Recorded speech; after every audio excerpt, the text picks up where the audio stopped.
गठन करना ये तय किया है। देश में क्यों नहीं बनाते, देश में लागू कर दें। ये लोकसभा चुनाव का इंतजार कर रहे हैं क्या? भाजपा की हमेशा ये आदत रही है कि इन मसलों को उठाया जाए ताकि अपनी वोट की राजनीति को या फिर अपने वोट को हासिल किया जाए।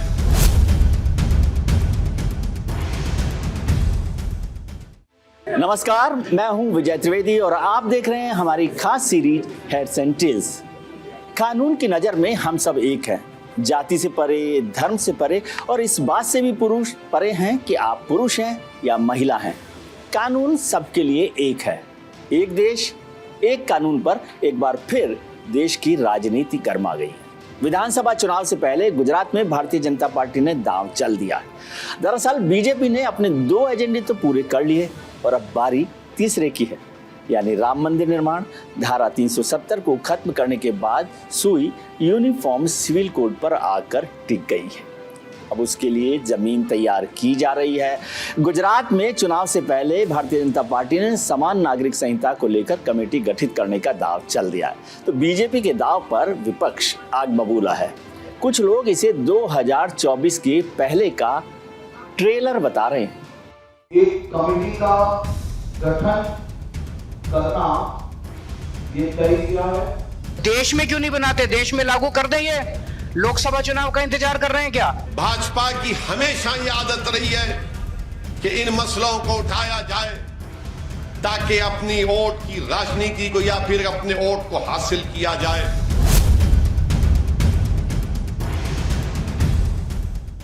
गुजरात में बीजेपी ने समान नागरिक संहिता के लिए कमेटी के गठन का ऐलान तो किया, तो चुनावी माहौल में घमासान छिड़ गया। कांग्रेस ने फौरन ही इसे हिंदू मुसलमान वाली राजनीति का हिस्सा बताया, तो ओवैसी साहब ने समान नागरिक संहिता के फैसले पर ही सवाल उठाया। वहीं अरविंद केजरीवाल ने उत्तराखंड का जिक्र करते हुए इसे सिर्फ चुनावी एजेंडा बताया है। पॉलिटिकल घमासान को देखना है तो समझिए इस रिपोर्ट से। अगर इनकी नीयत यूनिफॉर्म सिविल कोड लागू करने की है तो देश में क्यों नहीं बनाते, देश में लागू कर दें। ये भाजपा सिर्फ अपने हिंदुत्व के एजेंडे को लेकर आगे बढ़ना चाहती है।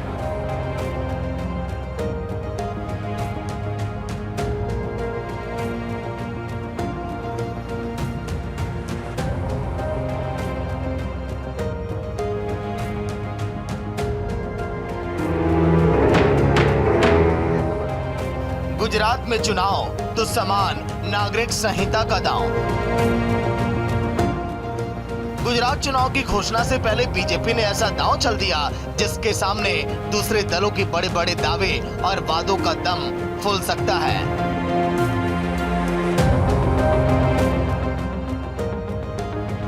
दरअसल गुजरात कैबिनेट की आखिरी बैठक में यूनिफॉर्म सिविल कोड बनाने के प्रस्ताव पर मुहर लगा दी गई।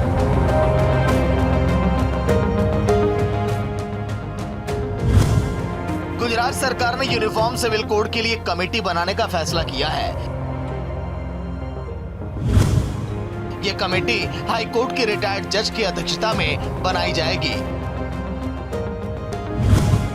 गुजरात सरकार की बनाई कमेटी यूनिफॉर्म सिविल कोड लागू किए जाने के हर पहलू पर गौर करेगी। गुजरात की कैबिनेट की बैठक में यूनिफॉर्म सिविल कोड के अमलीकरण के लिए एक कमेटी का गठन करना ये तय किया है। इधर गुजरात में समान नागरिक संहिता की तैयारी शुरू हुई तो चुनावी जंग धर्म वाली राजनीति पर आकर टिक गई। कोई समान नागरिक संहिता के लिए कमेटी के ऐलान को चुनावी शिगुफा बता रहा है तो कोई इसे हिंदू मुसलमान के नाम पर बांटने वाली राजनीति बता रहा है। भारतीय जनता पार्टी ने क्या किया? उत्तराखंड के चुनाव के पहले एक समिति बनाई। उत्तराखंड का चुनाव जीतने के बाद अब वो समिति अपने घर चली गई। अब गुजरात के चुनाव के 3 दिन पहले एक समिति बनाई, अब ये भी चुनाव के बाद अपने घर चली जाएगी। अगर इनकी नीयत यूनिफॉर्म सिविल कोड लागू करने की है तो देश में क्यों नहीं बनाते, देश में लागू कर दें। ये लोकसभा चुनाव का इंतजार कर रहे हैं क्या? गुजरात की भाजपा की सरकार इस बात का फैसला लिया है कि वो गुजरात में यूनिफॉर्म सिविल कोड बनाने के लिए कमेटी को तश्कील देंगे। भाजपा सिर्फ अपने हिंदुत्व के एजेंडे को लेकर आगे बढ़ना चाहती है। आप जान रहे हैं कि भाजपा सरकार को 27 साल हो गए। 27 साल से गुजरात में सत्ता के ऊपर है, जब आज इलेक्शन की शुरुआत हो चुकी है 2022 के। अब इलेक्शन के टाइम पर प्रजा के जो सही मुद्दे हैं, सही मुद्दों को भटकाने का ये प्रयास कर रही है। मामला गुजरात का है, समान नागरिक संहिता का है, लेकिन इसकी गूंज अहमदाबाद से दिल्ली तक पहुंच गई। मुस्लिम धर्मगुरु इसे संविधान के खिलाफ बताने लगे और धर्मनिरपेक्षता का हवाला देने लगे। वो सिवाय भावुक बातों के और कोई दूसरी बात नहीं करते हुए पाए जाएंगे।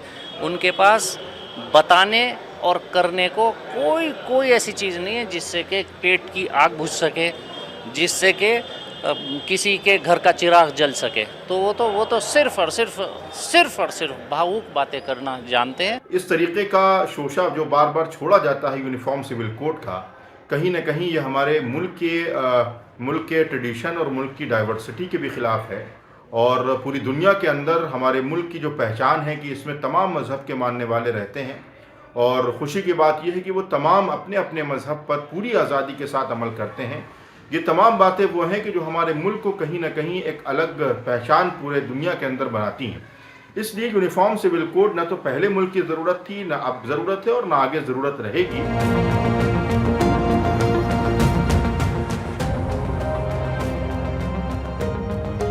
दरअसल यूनिफॉर्म सिविल कोड एक ऐसा मुद्दा है जो हमेशा से बीजेपी के एजेंडे में रहा है। 1989 के लोकसभा चुनाव में पहली बार बीजेपी ने अपने घोषणा पत्र में समान नागरिक संहिता का मुद्दा शामिल किया था। 2019 के लोकसभा चुनाव के घोषणा पत्र में भी बीजेपी ने समान नागरिक संहिता को शामिल किया था। बीजेपी का मानना है कि जब तक समान नागरिक संहिता को अपनाया नहीं जाता, तब तक लैंगिक समानता नहीं आ सकती।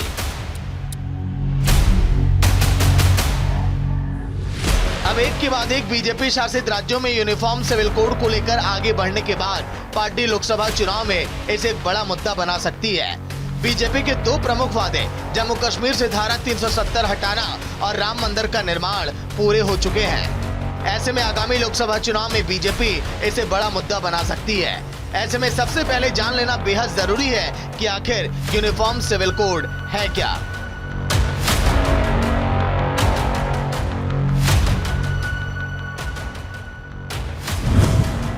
यूनिफॉर्म सिविल कोड यानी समान नागरिक संहिता या समान आचार संहिता।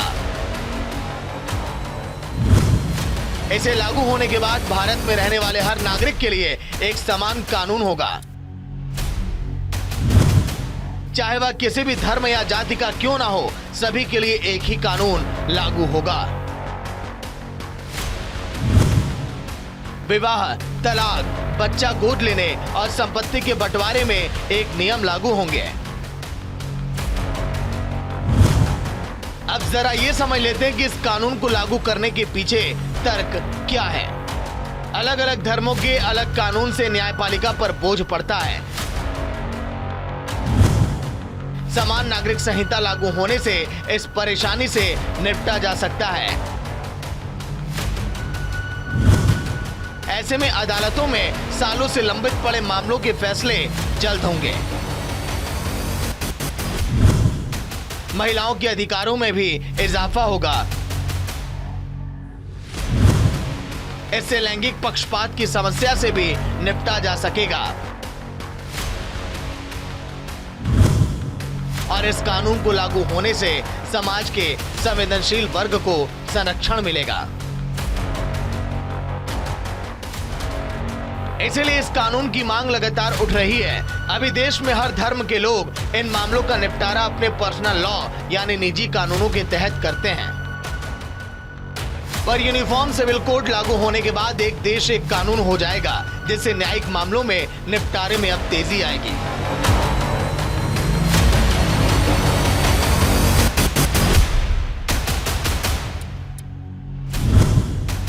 अब जरा ये समझिए कि सिविल कोड पर विरोध के पीछे का तर्क क्या है। दरअसल विरोधियों का मानना है कि इससे धार्मिक मान्यताओं का अधिकार छिन जाएगा। हर धर्म की रीति अलग है, वो खत्म हो जाएगी। मुस्लिम समाज इसे धार्मिक मामलों में हस्तक्षेप मानते हैं। खैर, चुनावी ऐलान से ठीक पहले बीजेपी ने जो गुजरात में यूनिफॉर्म सिविल कोड वाला दांव चला, वो कितना कारगर होगा ये 8 दिसंबर को नतीजा आने के बाद ही पता चलेगा। लेकिन सवाल है कि चुनावी माहौल में समान नागरिक संहिता का राग क्यों छेड़ा गया? क्या यह सिर्फ एक राजनीतिक हथियार के तौर पर है, जैसा कि कुछ दिन पहले भारतीय मुद्रा पर देवी लक्ष्मी और भगवान गणेश की तस्वीर लगाने को लेकर सवाल उठाए गए, या फिर 2024 के आम चुनाव से पहले का इसे ट्रेलर माना जाए? Bureau report, news India. इससे पहले उत्तराखंड और हिमाचल प्रदेश की भारतीय जनता पार्टी की सरकारों ने अपने अपने राज्यों में यूनिफॉर्म सिविल कोड लागू करने के लिए ऐसी ही घोषणा की थी। दरअसल यूनिफॉर्म सिविल कोड एक ऐसा मुद्दा है जो शुरू से ही बीजेपी के एजेंडे में रहा है। कुछ महीने पहले होम मिनिस्टर अमित शाह ने भी इस ओर इशारा किया था। ऐसे में सवाल ये है कि क्या लोकसभा चुनावों से पहले बीजेपी बना सकती है इसे बड़ा मुद्दा?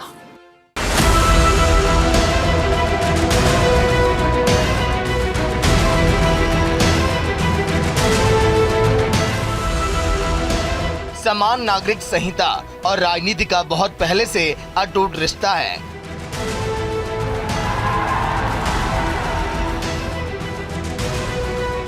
ऐसा पहली बार नहीं हो रहा जब यूसीसी पर बहस छिड़ गई हो, या फिर पहली बार कोई सरकार या नेता इस विषय पर ध्यान दे रहा है। इससे पहले उत्तराखंड और हिमाचल प्रदेश की बीजेपी सरकारों ने अपने अपने राज्यों में यूसीसी लागू करने के लिए ऐसी घोषणा की थी। खासकर उत्तराखंड के सीएम पुष्कर सिंह धामी ने इसे जल्द से जल्द लागू करने की बात भी कही थी। उत्तराखंड विधानसभा चुनाव के दौरान धामी ने ये शिगुफा फूका था, लेकिन चुनाव बाद एक कमेटी भी बनाई गई जो कि लोगों के सुझाव ले रही है। नई सरकार भारतीय जनता पार्टी की जैसे ही शपथ ग्रहण करेगी, उस भारतीय जनता पार्टी के शपथ ग्रहण के पहले दिन पहले मंत्रिमंडल में हम उत्तराखंड के अंदर सभी के लिए एक समान कानून को लागू करने वाली बात करेंगे। कि हमने पहले मंत्रिमंडल की बैठक करी, उस मंत्रिमंडल की पहली बैठक में हमने सर्वसम्मति से पास कर दिया कि उत्तराखंड के अंदर हम यूनिफॉर्म सिविल कोड लागू करेंगे। सिर्फ उत्तराखंड ही नहीं बल्कि उत्तर प्रदेश में भी इस दिशा में कदम बढ़ते दिखाई दे रहे हैं, क्योंकि यूपी बीजेपी के अध्यक्ष भूपेंद्र चौधरी ने हाल ही में बयान दिया था कि उत्तर प्रदेश में सबकी अपेक्षा है कि सरकार इसे पूरा करे, हालांकि निर्णय उनको ही लेना है। बहुत लंबे समय से हम लोग भारतीय जनता पार्टी के कार्यकर्ता सामान्य नागरिक संहिता कानून की बात करते हैं। मेरे लिए खुशी की बात है कि भारतीय जनता पार्टी की राज्य सरकार इसमें आगे बढ़ रही है। जहाँ तक उत्तर प्रदेश का प्रश्न, उत्तर प्रदेश में सबकी अपेक्षा है कि सरकार इसे पूरा करे। ये बात जग जाहिर है कि यूनिफॉर्म सिविल कोड एक ऐसा मुद्दा है जो शुरू से ही बीजेपी के एजेंडे में रहा। 1989 के लोकसभा चुनाव में पहली बार बीजेपी ने अपने घोषणा पत्र में समान नागरिक संहिता का मुद्दा शामिल किया था। एक के बाद एक बीजेपी शासित राज्यों में यूनिफॉर्म सिविल कोड को लेकर आगे बढ़ने के बाद पार्टी लोकसभा चुनाव में इसे एक बड़ा मुद्दा बना सकती है। बीजेपी के दो प्रमुख वादे जम्मू कश्मीर से धारा 370 हटाना और राम मंदिर का निर्माण पूरे हो चुके हैं। ऐसे में आगामी लोकसभा चुनाव में बीजेपी इसे बड़ा मुद्दा बना सकती है। केंद्रीय गृह मंत्री अमित शाह भी इस तरफ इशारा कर चुके हैं। धारा 370, ट्रिपल तलाक, सीएए और राम मंदिर जैसे मुद्दों के फैसले हो गए हैं और अब कॉमन सिविल कोड की बारी है। जाहिर है अब ये लगता है कि जिस तरह जवाहरलाल नेहरू ने 1951 और 52 का आम चुनाव हिंदू नागरिक संहिता के नाम पर लड़ा था,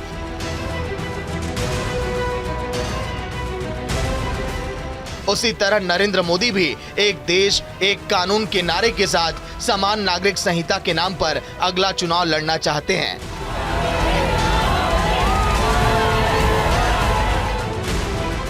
इसके लिए अक्सर समान नागरिक संहिता के लिए अक्सर गोवा राज्य का उदाहरण भी दिया जा रहा है, जबकि हकीकत यह है कि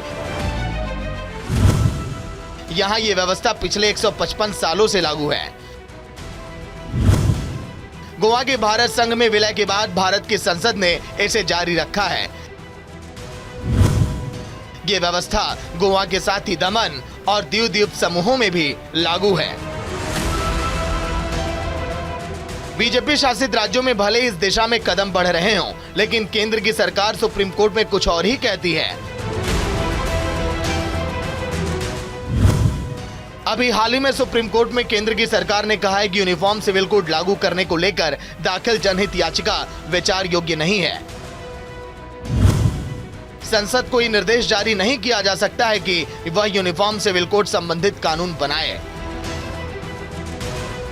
विपक्ष बीजेपी के इस दो तरह के रवैये पर हमलावर दिखाई पड़ता है। अरविंद केजरीवाल ने हाल ही में कहा था कि अगर यूनिफॉर्म सिविल कोड लाना है तो एक साथ पूरे देश में लाया जाए। संविधान के आर्टिकल 44 में साफ साफ लिखा है कि ये सरकार की जिम्मेदारी है यूनिफॉर्म सिविल कोड बनाना। तो सरकार को यूनिफॉर्म सिविल कोड बनाना चाहिए, ऐसा बनाना चाहिए जिसमें सभी समुदायों का रजामंदी हो, सबको साथ लेके, सभी समुदायों को साथ लेके यूनिफॉर्म सिविल कोड बनना चाहिए। वहीं समान नागरिक संहिता पर छिड़ी बहस पर पिछले दिनों असदुद्दीन ओवैसी बीजेपी पर निशाना साधते हुए कहे कि बीजेपी यूनिफॉर्म सिविल कोड की बात केवल इसीलिए कर रही है क्योंकि मुसलमानों को निशाना बनाया जाए। आज पॉलिटिकली मुसलमानों को एलिनेट कर दिया जा रहा है, पॉलिटिकली मार्जिनलाइज कर दिया जा रहा है, और उसका नतीजा ये निकल रहा है कि इकोनॉमिकली मुसलमान बहुत कमज़ोर हो चुका है और पॉलिटिकल एम्पावरमेंट तो कोई पार्टी नहीं करना चाहती। और इसीलिए मैंने कहा कि आज भारत की राजनीति में और गुजरात में मुसलमानों के वोट की ना ज़रूरत है ना उसकी अहमियत है दूसरे पार्टीज़ को, इसलिए उनको पॉलिटिकली इनविजिबल बना दिया गया। वैसे यूनिफॉर्म सिविल कोड की जड़ें दशकों पुरानी है।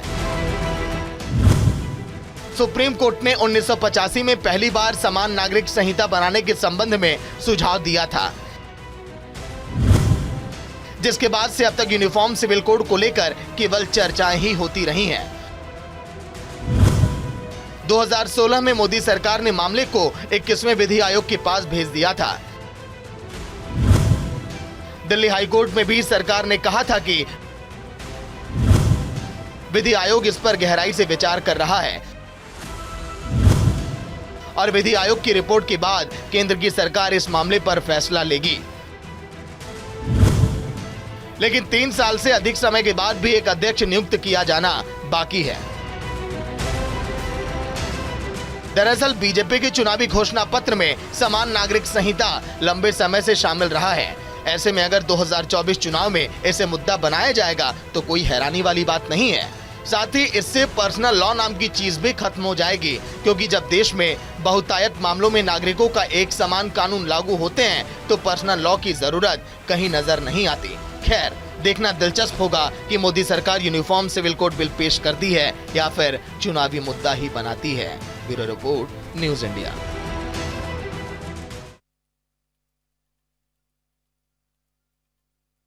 सुप्रीम कोर्ट भी कई बार देश में समान नागरिक संहिता लागू करने की जरूरत पर बात कर चुका है, लेकिन इसके विरोध करने वाले ये मानते हैं कि इससे उनकी धार्मिक स्वतंत्रता का मौलिक अधिकार छिन जाएगा। आखिर विरोधियों का तर्क क्या है? यूनिफॉर्म सिविल कोड से क्या क्या बदल जाएगा? और इस कानून को लेकर कुछ लोगों के मन में कई गलतफहमियां हैं, आशंकाएं हैं। क्या हो सकता है, ये सब जानने के लिए ये रिपोर्ट देखिए। ऐसा नहीं है कि भारतीय राजनीति का यूनिफॉर्म सिविल कोड मुद्दा से पहली बार सामना हो रहा हो। समय समय पर लगभग हर दौर में ये मुद्दा भी उठता रहा और इस पर बहस भी होती रही। आजादी से पहले भी और आजादी के बाद भी समय समय पर इसे लेकर बहस होती रही है। साल 1835 में पहली बार ब्रिटिश हुकूमत ने कॉमन सिविल कोड पर रिपोर्ट पेश की थी, जिसमें अपराधों, सबूतों और अनुबंधों में एकरूपता की आवश्यकता पर बल दिया था। आजादी के बाद साल 1948 में संसद भवन में यूनिफॉर्म सिविल कोड पर बैठक हुई और यह मंथन हुआ कि इसको संविधान में शामिल किया जाए या नहीं। उस वक्त इस पर कोई फैसला नहीं हो सका। सालों बाद यह मुद्दा एक बार फिर राष्ट्रीय बहस का मुद्दा बन गया है। यूनिफॉर्म सिविल कोड लागू करने की बातें बीजेपी शासित राज्यों से उठी और लगातार उठती चली गई। अब ये राजनीति से अलग सामाजिक बहस में भी शामिल हो गया कि क्या आ गया एक देश एक कानून का समय। इस देश के अंदर सभी लोगों के लिए समान कानून होना चाहिए।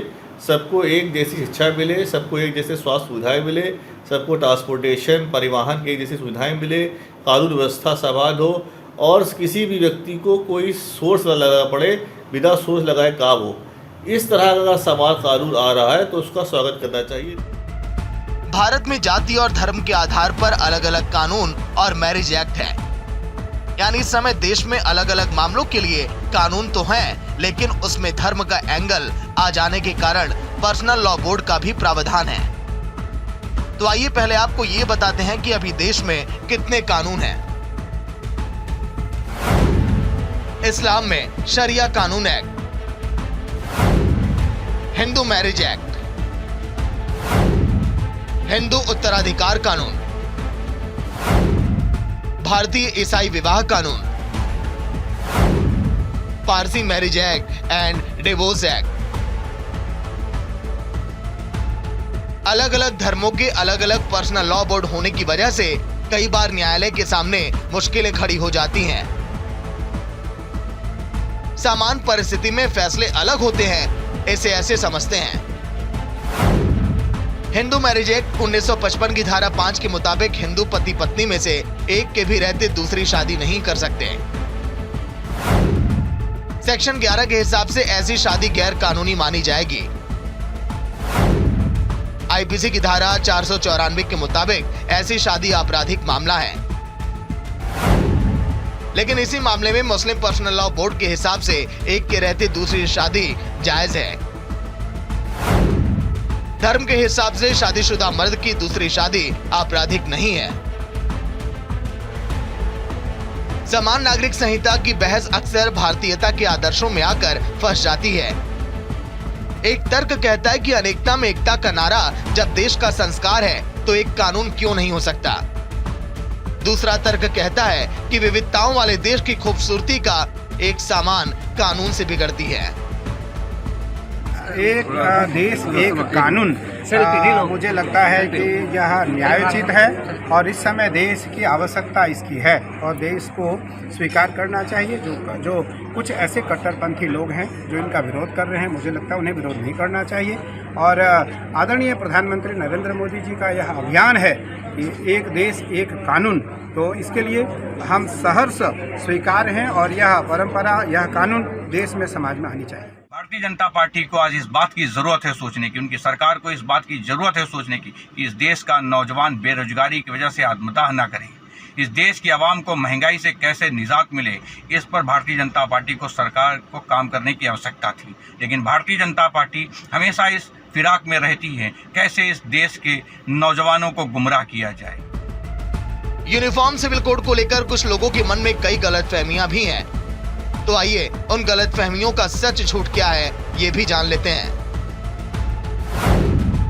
झूठ फैलाया जाता है कि यूनिफॉर्म सिविल कोड लागू होने से देश में हिंदू कानून लागू हो जाएगा, लेकिन सच है कि हर धर्म के लोगों के लिए कानून बराबर होगा। झूठा दावा किया जाता है कि यूनिफॉर्म सिविल कोड लागू होने से धार्मिक आजादी खत्म हो जाएगी,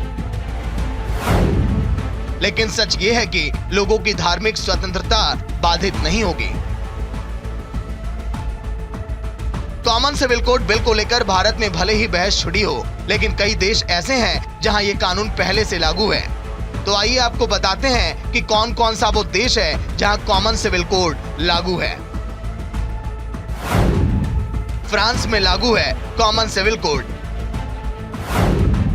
अमेरिका में फेडरल लेवल पर कॉमन लॉ सिस्टम। ऑस्ट्रेलिया में कॉमन लॉ सिस्टम लागू है। Germany, Uzbekistan,